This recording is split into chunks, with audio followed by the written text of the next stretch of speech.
Do you mean you had trouble with the concepts or the operational? What did we do? You mean that you want to know how to do it? Well, could you go through that again rather briefly? Okay, I think, well, but you don't have a manuscript. In the manuscript, there actually comes a place where there are 10 things that must be happening.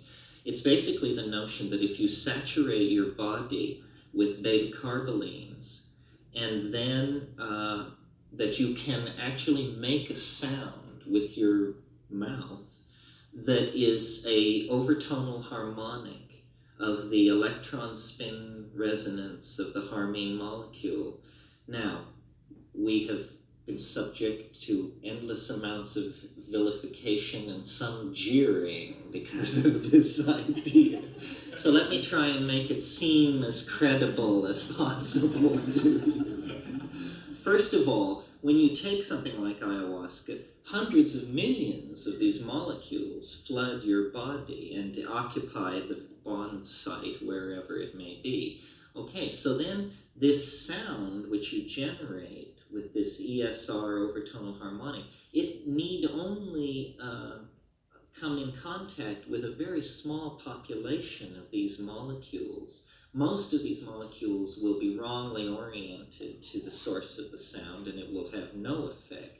But some few, perhaps dozens only, will be in the correct orientation to undergo this process of cancellation of molecular motion, which is at the one molecule level an operational definition of superconductivity. See, if you have one molecule, you can have superconductivity, and you really can't speak of a low temperature phenomenon, because how do you have low temperature when you have one molecule?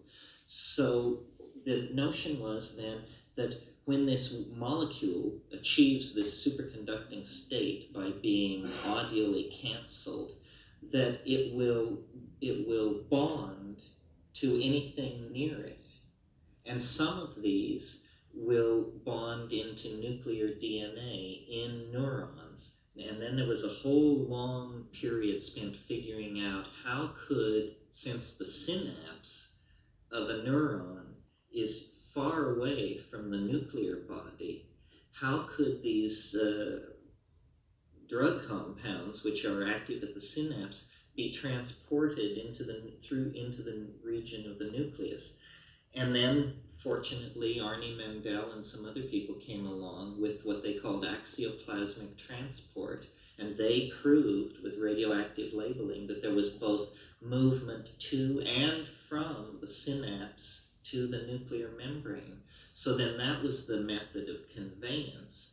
And then the whole idea was that, I'm sure you know how DNA is organized in this ladder-like fashion. Well, there is space between nucleotides for a planar molecule like beta-carboline to slide right in there.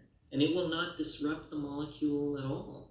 LSD does this too. This is not wild-eyed stuff. This is well understood. And in fact, early in the 50s, LSD was looked at as a possible radiation protection, that it was felt that your body could withstand a higher amount of radiation with LSD. And the reason is very easy to understand. Simply that the planar molecule of LSD was inserting between the nucleotides and adding its physical strength to the strength of the molecule. And this is a typical strategy for strengthening molecules, to add intercalators.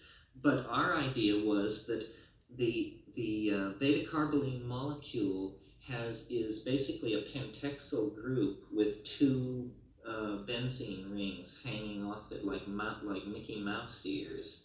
And the idea was that these were ideal transducers for a waveform. In other words, that they would emit a signal, that any kind of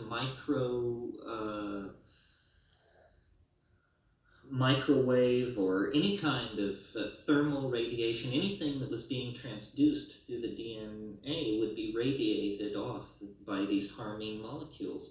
And that seemed to actually happen you know? And we felt that the basis of our experience was the reason we were able to access what's called the unconscious for such a long period of time was because these molecules were operating. Once they intercalate, there's no